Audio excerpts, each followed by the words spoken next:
Olá, amigos. Meu nome é Elizabeth Bastos, sou voluntária do Grupo Espírita Razim, uma casa espírita filiada à Aliança Espírita Evangélica.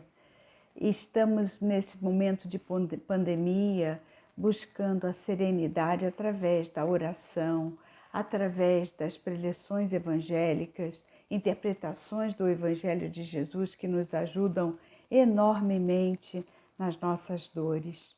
E nesse dia de hoje, vamos pedir ao mais alto a bênção, elevando ao alto o nosso pensamento, pedindo que nosso anjo guardião esteja conosco, nos amparando, nos protegendo. Com ele vamos até Maria, a mãezinha querida, pedindo que Maria possa nos acolher no seu manto de luz. E juntos com Maria chegamos ao Pai, através de Jesus, dizendo: Pai, Pai nosso que estás nos céus, santificado seja o vosso nome, venha a nós o vosso reino, seja feita a vossa vontade, assim na terra como no céu. O pão nosso de cada dia nos dai hoje. Perdoai as nossas ofensas, assim como nós perdoamos a quem nos tem ofendido. E não nos deixeis cair em tentação, mas livrai-nos, Senhor, de todo mal. Com essa prece em mente, nós vamos conversar um pouco sobre o capítulo 7º do Evangelho segundo o Espiritismo, Bem-aventurados os pobres de espírito, um capítulo que trata principalmente do orgulho e da humildade. Quando Jesus esteve conosco, ele nos deixou várias lições, dizendo assim: Bem-aventurados os pobres de espírito, porque deles é o reino dos céus. O reino dos céus é para os simples. Ninguém será nele admitido sem a simplicidade de coração e humildade de espírito. Em outras palavras, somente aquele que tiver qualidades morais poderá estar junto ao Pai no momento da sua passagem ao mundo maior. Cada uma dessas palavras traz para a gente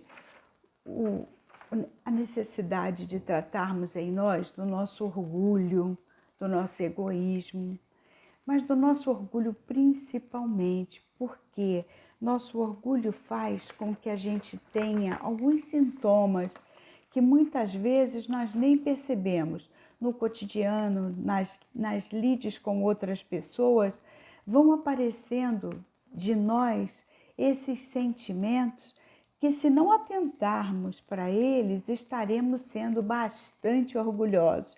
E o prejuízo daquele que tem muito orgulho é para si mesmo. O prejuízo é demorar mais na caminhada espiritual necessária para nosso crescimento moral. E orgulho, então, o que é o orgulho no dia a dia?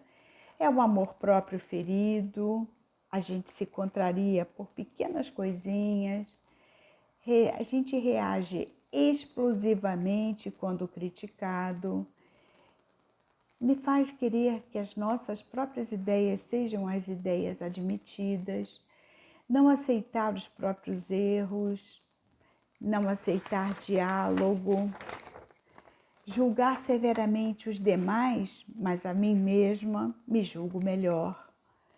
Não se submeter a Deus. Esse é o grande aspecto do orgulhoso.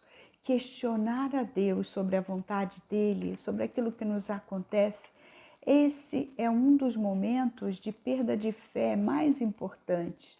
É o orgulho que atrapalha a fé e atrapalha a nossa conexão com Deus.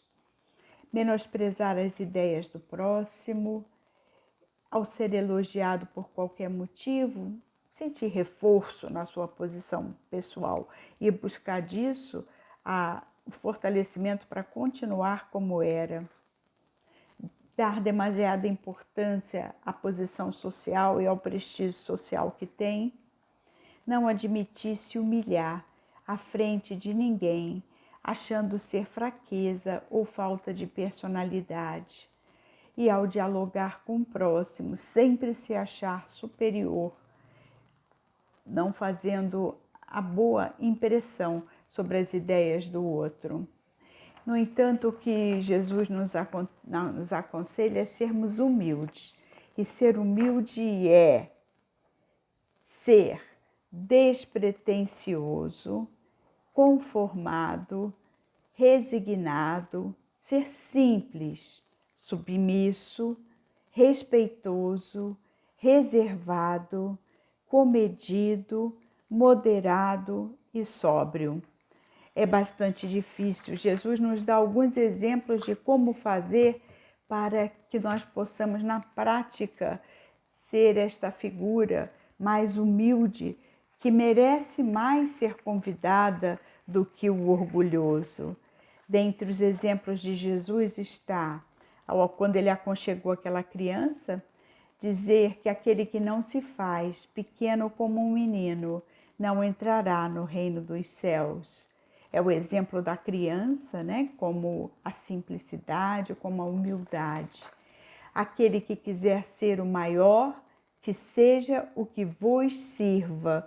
Ou seja, o próprio Jesus lavou os pés dos discípulos.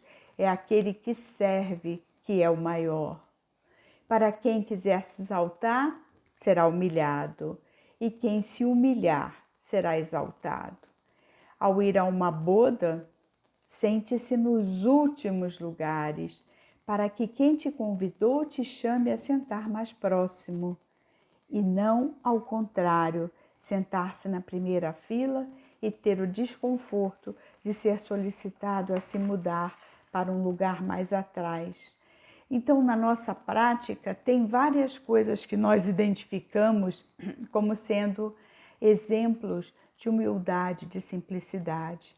Se nós olharmos as grandes figuras do Evangelho, São Francisco de Assis, em toda a sua humildade, se nós olharmos tantos outros que, ao se colocarem, são simples, são humildes, nós vemos bem o que é necessário fazer conosco mesmo na nossa reforma íntima para sermos esses seres que vão se tratando, se curando do orgulho, que é essa doença que nós trazemos.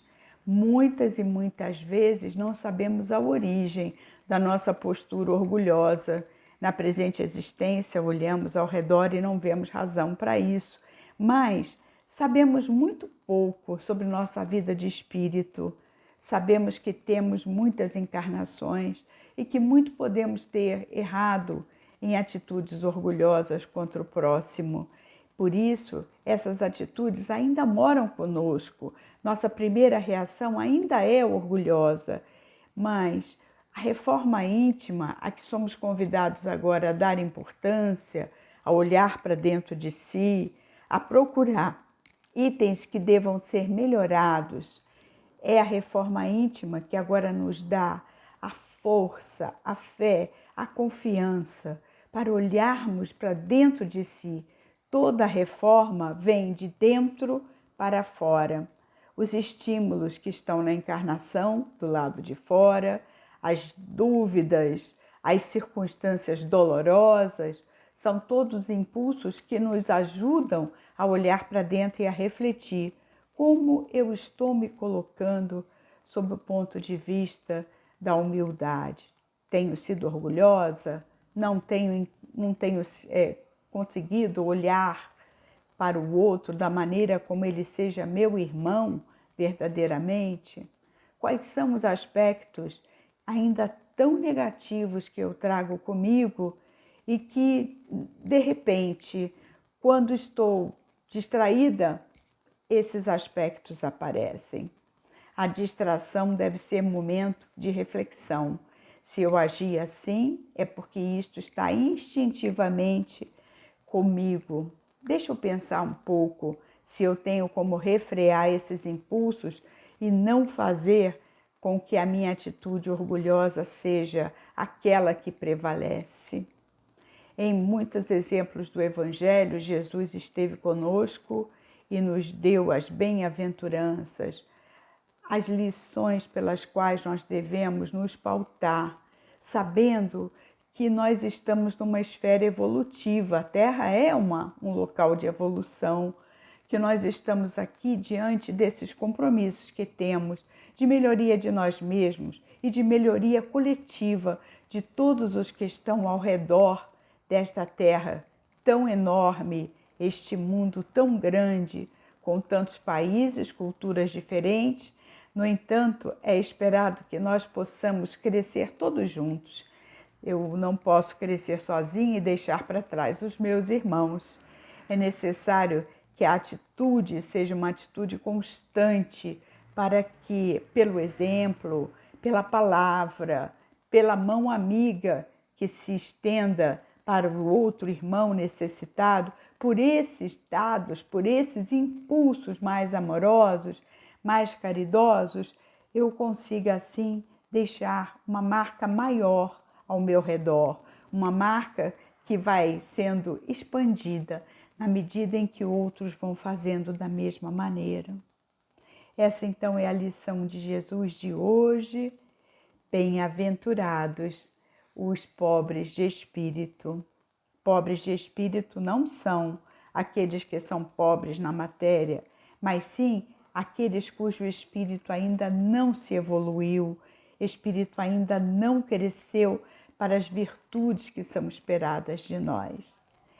Assim, deixando esse capítulo para nós, no nosso coração, vamos pedindo ao mais alto uma bênção para esse nosso pedido, para esse nosso encontro, rogando muitas bênçãos para tantos sofrimentos, Senhor, tantos ao redor da terra, em tantos países, tantas misérias humanas, ainda há guerras que possam ser levadas à paz, vibrando pelo nosso Brasil, que é um Brasil que está destinado a ser a pátria do Evangelho, um Brasil que cresce, um Brasil que vai levar a lição do Evangelho a outros países, vibrando por todos os que estão neste momento doentes, seja da Covid-19, seja de outras doenças,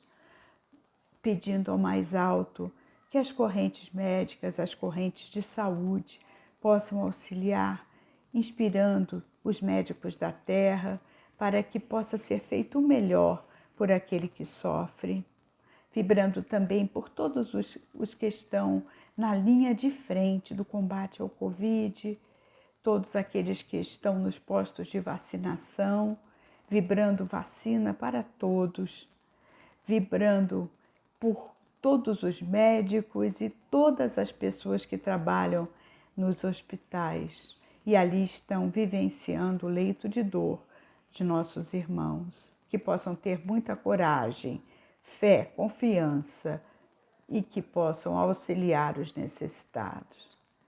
Vibrando pelo nosso lar, visualizando Jesus na porta principal da nossa casa, Ele ali fazendo uma bênção para todos os que estão em casa, para aqueles que virão na nossa casa, pedindo que Jesus abençoe a todos nós, que Maria nos envolva em seu manto de luz, vibrando pelos lares que têm desunião, para que possa haver o entendimento, o esclarecimento, a união, vibrando muito amorosamente por todos aqueles que estão partindo na pandemia e pelos seus parentes, que todos possam ser auxiliados pelo mundo maior. E deixamos ainda uma caixinha de vibrações virtual para que cada um de nós coloque nela os nomes mais necessitados para que sejam ajudados.